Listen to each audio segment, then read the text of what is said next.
Hey, church family. In Joshua chapter 4, we find the story of the children of Israel crossing the Jordan River to enter into the Promised Land. And just like when Israel left Egypt and the Red Sea parted, so also did the waters of the Jordan River. In this case, Joshua told the priests to lift the Ark of the Covenant on their shoulders and step out into the water. The moment that their feet touched the swirling, muddy water, the river stopped flowing, and the ground beneath their feet dried up. The whole nation then passed in front of the priests and the ark, crossing on dry ground into the Promised Land. It was a mighty miracle of God. It was a moment to be remembered forever. But Joshua knew that even mighty miracles can be easily forgotten, unless we do something to remember them. So to memorialize the occasion, God commanded 12 men, one from every tribe, to pick up a stone from the riverbed and carry them across to where they would lodge. Joshua then explained why. He said, "We will use these stones to build a memorial. In the future, your children will ask you, 'What do these stones mean?' Then you can tell them. They remind us that the Jordan River stopped flowing when the Ark of the Lord's covenant went across. These stones will stand as a memorial among the people of Israel forever." Today we do something similar to what the children of Israel did then. If you visit our nation's capital in Washington, D.C., you'll find over 160 monuments, memorials, and statues that have been erected to remind us of our history. They've been erected to remind us of where we came from, to remind us of who we are, and to remind us of how we arrived here. In my office, I have a number of gifts that I've received from others through the years. And each of them is a reminder of the ministry and the fellowship that we've shared together.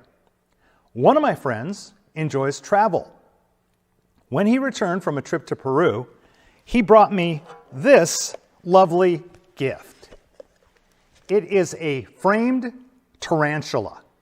I've named it Vanna, and I've had it now for more than 40 years. It's become one of my favorites, and perhaps predictably, also a favorite for my grandkids, particularly my grandson, Josh. Each time he visits my office, he asks if he can see it. I'm not sure why, because it really doesn't change that much in between his visits to my office. But I'm glad that more than 40 years after I first received this gift, it's still bringing joy to someone. I also have other memorials in my office. Another of our church members gave me this lovely gift. It's a wonderful framed photo of a little boy wearing a coat and tie, preaching with Bible in hand. And the inscription on the plaque on the front of the frame says, "The young Dr. Mandl."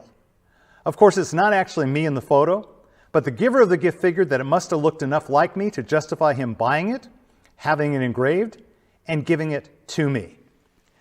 The interesting thing about these gifts is that in each case, neither of the givers are anywhere nearby right now. Nevertheless, when I look at the gifts, I remember the giver, and it brings back some wonderful memories.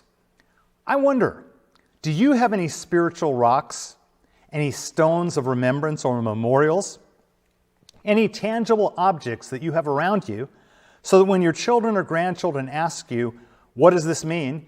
you can share with them a story of God's goodness, of His protection, of His provision, of His promises, something that speaks to your spiritual heritage? If so, awesome. I'd encourage you to share those stories often. If not, maybe you ought to slow down, reflect on your legacy, and return to your Jordan. Get a rock that means something really important so that when future generations ask, "What do these stones mean?" you'll have a story to share with them. Amen.